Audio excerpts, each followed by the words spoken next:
இப்போ பாருங்கள் இப்போ பாருங்கள் நம்ம ஃப்ரெண்டு காயாக இருக்க போகிறாரு செந்துரா பாருங்கள் எப்படி இருக்குது பாருங்கள் கீழே வந்து காய் மரத்து மேலே சரியான காய் அது தம்பி போட்டப்பா கீழே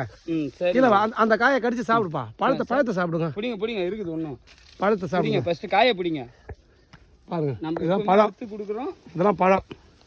இப்போ அதை கடிச்சு சாப்பிட்ற பழம் இப்போ கடிச்சு சாப்பிட்றோம் பாருங்க வெறா நீங்கள் பாருங்க இதை பாருங்க கட்டு இங்கே எப்படி ஏறா என்ன பாருங்க எப்படி சாப்பிட்றாரு பாருங்க மரத்தில் மாங்காய் இருக்க வந்த வெயில்ல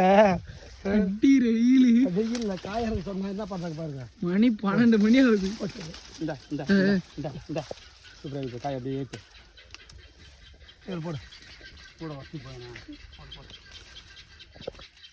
இதெல்லாம் சிக்கம் போட வச்சலாம் சரி கீழே வந்துடும் ஐயா முள்ளுக்குது அது ஒரு காய்க்கு வர மட்டும் போய் சொல்லுங்க கையாட்ட கையில கீழே வா பழத்தை இல்லையா கீழே உண்டு எடுத்துட்டு ஐயண்ணா நம்ம ஜூஸ்ண்ணா ஆமாம் நம்ம மட்டும் இந்த பக்கம் கொத்து இருக்கு பாரு இதெல்லாம் ஆருங்க இந்த பாருங்க ரமேஷ் அங்கே பாரு உள்ள ஒரு கொத்து அது சிக்கன் போட முடியாது அப்படி வந்து வச்சுருங்க வடி கொத்தாட வடி பார்த்தா பாருங்கப்பா சாப்பிட்றீங்க பறிங்கப்பா வெயில் எடுத்து